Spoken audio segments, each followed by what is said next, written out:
Bonjour tout le monde, bienvenue à InfoScène. Aujourd'hui, on a la chance de rencontrer un auteur, compositeur, interprète, écrivain, une star d'ici qui commence à être pas mal internationale. Je vous présente Robbie Johnson. Salut Robbie. Salut Serge. Hey, ça va bien? Oui, ça va super bien. Merci de m'avoir en entrevue. Ben, en fait, le merci, c'est nous autres qui te le doit parce que c'est super le fun de te voir ici avec nous, dans nos studios, de nous donner du temps, venir nous rencontrer. Oui, mais on apprécie beaucoup. S'il n'y a pas des gens qui font ça pour moi, j'ai pas de carrière, j'ai pas de public, parce que c'est vous qui diffusez l'information partout, puis je l'apprécie énormément. Ah, mais c'est gentil, c'est gentil. Écoute, moi, j'aimerais ça te poser une première question, puis ça me chicote depuis que je te suis. L'amour de la musique, ça vient de où? Ça part de où, cette affaire-là? L'amour de la musique, je te dirais que j'ai toujours, tu sais, plus jeune, j'étais beaucoup, tu sais, je regardais beaucoup de télévision, beaucoup de films, j'écoutais de la musique. Okay. Et beaucoup d'imagination. La musique a toujours eu une certaine place dans ma vie. Quand je fais mes choses, j'ai toujours de la musique qui joue en arrière. J'ai toujours un soundtrack quelque part. Tout le temps, là. Donc, c'est toujours resté. Puis, mais ça s'est confirmé, je te dirais, avec Zachary Richard.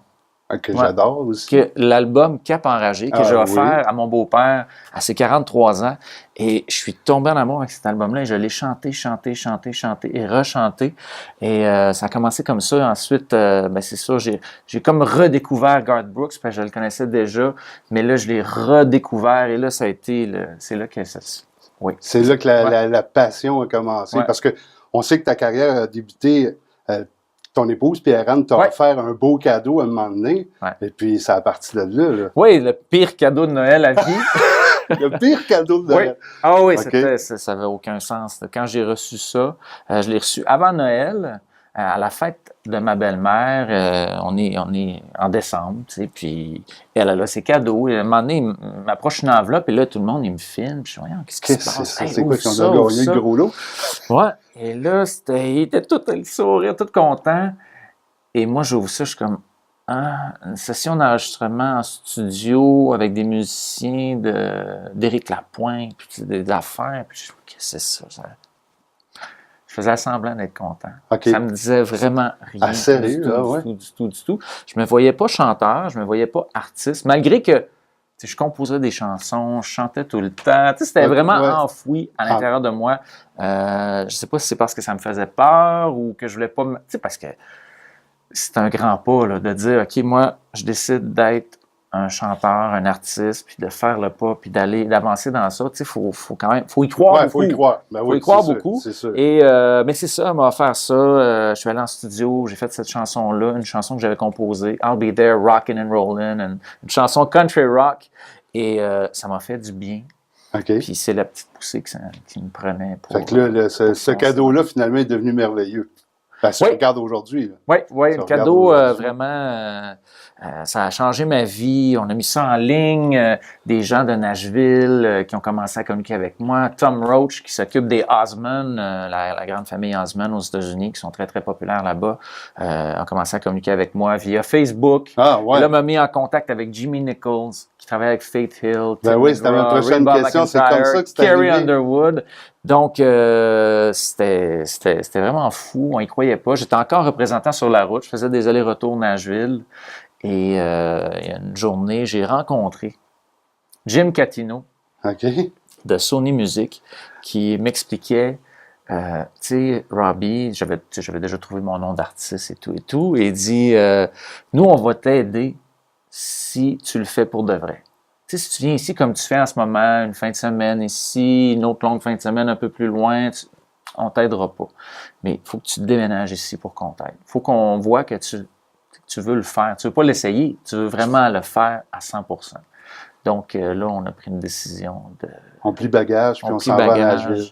Ouais. On met les emplois stables de côté et... c'est un grand saut, là. Oui, c'est un grand saut. Tu sais, malgré qu'on était avec Jimmy Nichols, Frank Myers, qui a gagné un Grammy comme auteur-compositeur, on ne sait jamais ce qui va arriver. Non, t'es dans le vide. T'es complètement dans le vide. T'es dans le vide, tu sais pas si le parachute va ouvrir quand tu vas tirer sur la corde. Non, tu le sais pas. J'aime l'image. Mais je pense qu'il y a bien ouvert, là, le parachute. Si je regarde il y a ça, quand même bien ouvert. Écoute, aux États, là, Big Time, la toune, ça tourne au bout, là. Oui, Big Time, ça va 102 super 000 bien. vues sur YouTube que j'ai vu Ça va super, dernièrement. oui, ça va super bien. Mon premier vidéoclip, South of Me, que j'ai fait avec Jimmy Nichols, qui est à la réalisation, Frank Myers, Brian Smith à la réalisation du vidéoclip. On a mis ça en ligne. Puis c'est drôle parce que Jimmy Nichols lui-même me disait, tu sais, Robbie, là, ça va prendre 5-10 ans. Là. Tu ne joueras pas en radio demain matin, dans 1 an ou dans 2 ans. Oublie ça. Puis tu passeras encore moins à la télé. Parce que moi, je disais, hey, je peux faire un show télé. Mais là, lui, il était comme, hey, on se calme. Et là, finalement, on a fait le vidéoclip. On a mis ça en ligne. C'est devenu viral.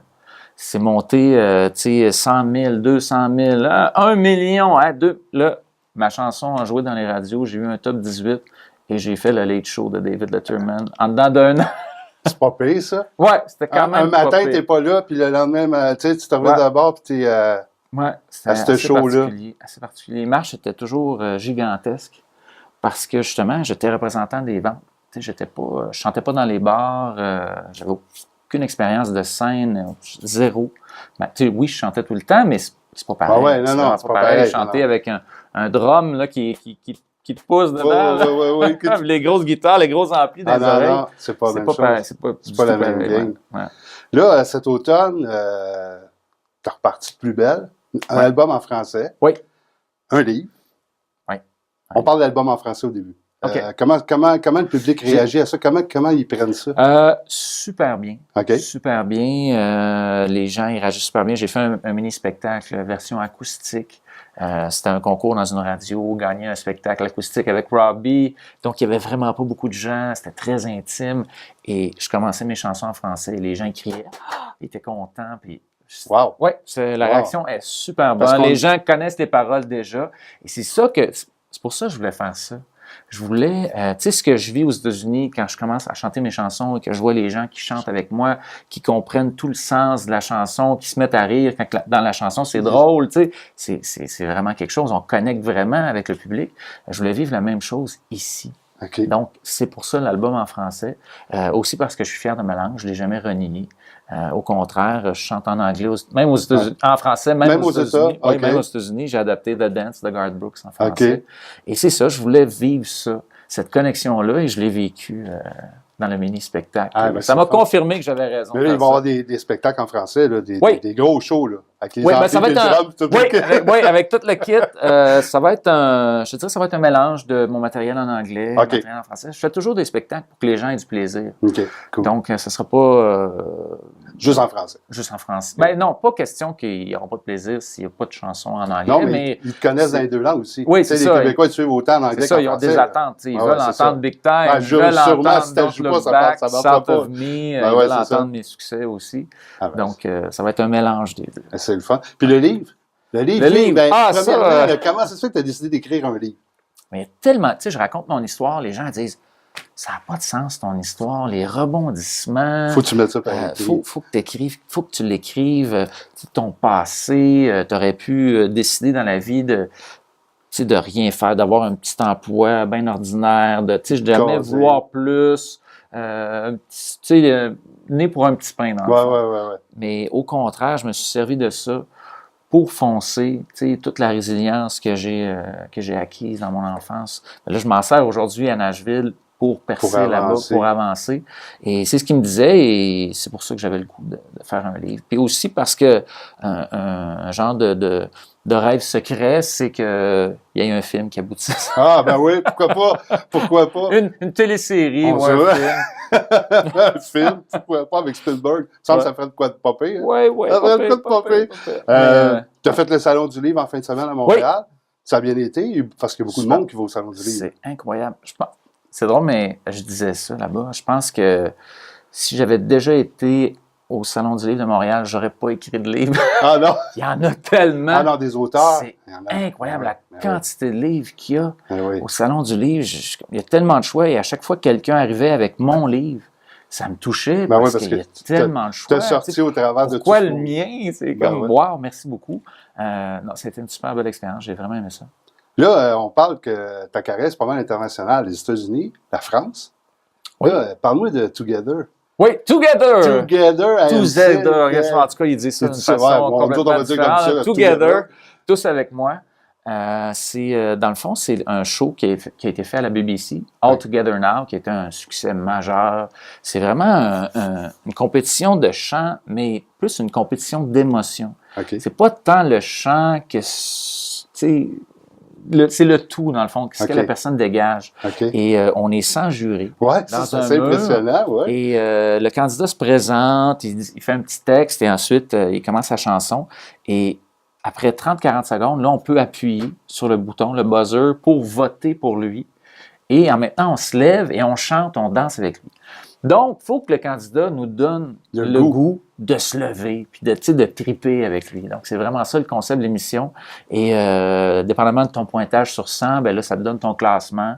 Et là, il y a des éliminations et tout ça. Mais comment t'as fait pour te ramasser là, comme jury? Ben moi, c'est drôle parce que, oui, comment c'est arrivé? Comment c'est arrivé? En fait, ce qui est drôle, c'est que quand j'ai commencé, après le Late Show, là, j'ai commencé à faire parler de moi un peu partout.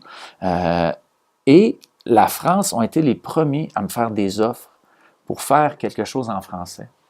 Pour faire un album en français, j'ai été approché par la France en premier parce que eux, ils ont découvert ça, ils ont dit « Ah, un cowboy de Nashville. » Qui vit au Québec. Cousin? Non, de Nashville. Ah ouais, okay. Un cowboy de Nashville à Nashville, mais qui parle français. Les autres, eux, c'était exotique, ça les attirait. Et c'est ça, dès que eux ont M6, la chaîne M6, une grosse chaîne en France, ont décidé d'adapter le concept, ils ont communiqué avec moi tout de suite. Ils ont dit, on aimerait t'avoir sur l'émission. Donc, c'est impressionnant. Tu ne peux pas dire non à ça. Non, pour l'expérience. Non, parce qu'il y a des gros noms là-dessus aussi avec toi. Là. Oui, il y a Garou, il y a le mode Fritz, plein de gros noms. Plein de gros noms, fait que ça te fait quand même... C'est une belle notoriété là, au travers de tous ces gens-là. Distinction de voix partout. C'est le fun. Moi, je tripe aux voix. On te voit à la télé, on t'entend à la radio, on te voit sur Facebook. Tu vis ça comment, toi, l'attention médiatique alentour de toi? Ben, alentour de vous deux, parce que, tu sais, on parle souvent de vous deux, là, toi et Pierre-Anne. Oui. On le vit super bien. Tu sais, comment je pourrais dire? Ce qui fait que ça a réussi à Nashville, c'est qu'on est arrivé là. On n'est pas arrivé là avec la grosse tête. On est arrivé là humble. Tu regardes, je suis ici pour apprendre. Je ne suis pas ici pour rien montrer à personne. Vous avez beaucoup plus d'expérience que moi. Je suis ici pour apprendre. Je suis ici pour avoir du fun avec vous autres. Puis on a toujours gardé cette attitude-là, même ici. On reste très terre-à-terre, très humble, puis on est content de rencontrer les gens des médias. On est toujours content de rencontrer les fans, les gens du public. Donc, c'est comme ça qu'on le vit. Écoute, c'est impressionnant le bagage que tu as, ce que tu dégages. Moi, ça me jette à terre. Non, sérieux, c'est vraiment quelqu'un de, comme tu dis, humble, mais facile d'approche. Tes fans, on le voit, là. Oh oui. Ils sont alentour de toi, puis tu passes du temps avec eux autres beaucoup. Ah oui, c'est drôle, même quand je signe mon autographe. C'est drôle. Tu sais, c'est super, super simple. Tu sais, là, ils sont comme, ouais, c'est simple. C'est moi. C'est moi. Je suis simple. C'est moi. L'avenir pour toi, c'est quoi, là? C'est quoi qui s'en vient de... il essaie de il essaie de tirer, là. Ben oui. Ben, j'ai chanté une chanson, puis ça devrait... En tout cas, on devrait en entendre parler prochainement. OK. Mais je peux pas en parler. C'est sacré. Je suis désolé, j'ai pas le droit, là. Ben écoute, ça va peut-être nous donner d'abord l'occasion de pouvoir te réinviter quand la chanson, on va savoir c'est quoi. Puis à quoi qu'elle sert. Ouais. Parce que d'après moi, c'est cool. Mais c'est ça, c'est la promotion de l'album, la promotion du livre. Je continue à travailler sur un prochain album en anglais à Nashville. Donc, parce que, tu sais, j'ai pas délaissé ma carrière là-bas. Ce que j'ai fait, le projet en français, le livre, c'est vraiment un clin d'œil ici, dire merci. Merci beaucoup. Je vous apprécie énormément. Et tous les encouragements que je reçois sur les médias sociaux, là, si j'avais pas ça, les encouragements de ma gang, tu sais, on dit nul les prophètes en son pays, mais moi, je suis chanceux, j'ai beaucoup de gens d'ici qui m'encouragent, puis qui me poussent, qui me suivent. Et si c'était pas de ça, là, je sais pas si l'aventure aurait continué. Parce que c'est vraiment difficile là-bas. Là. C'est sûr. Tu joues dans la grande ligue, là. Oui. Tu sais, c'est de la grande ligue, c'est... Puis t'es pas de là, tu sais, t'es pas natif des États-Unis, tu sais, fait que c'est sûr que ça doit pas être tout le temps facile, mais je pense que vous tirez bien votre épingle du jeu. Oui, on a réussi à, comme tu sais, je disais, on a réussi à percer la coquille. Là. Oui, c'est ça. Là, c'est, tu sais, toutes les Là, il croit en toi. Bol, oui, c'est ça. Ouais. Là, il voit que quand ils t'ont posé la question, si tu s'en viens ici, c'est pour de vrai, là, il voit que tu es là pour de vrai. Oui, exactement. Écoute, Ouais. tu as été super gentil. Là, on va faire tirer des albums sur notre page Facebook. On va faire un petit concours autographié. Fait que, Robbie, merci beaucoup d'être venu. Merci, Serge. Bonne chance. Puis, on se rappelle quand je vais savoir le fin fond de l'histoire de la toune. Oui. Ouais. Okay. Ouais. Je vais te le dire, Mathieu. OK, c'est bon. Ben, merci à tous d'avoir écouté cette belle entrevue. Puis, si vous avez la chance de le rencontrer, n'hésitez pas à aller lui serrer la main. Ça va être super content. Merci.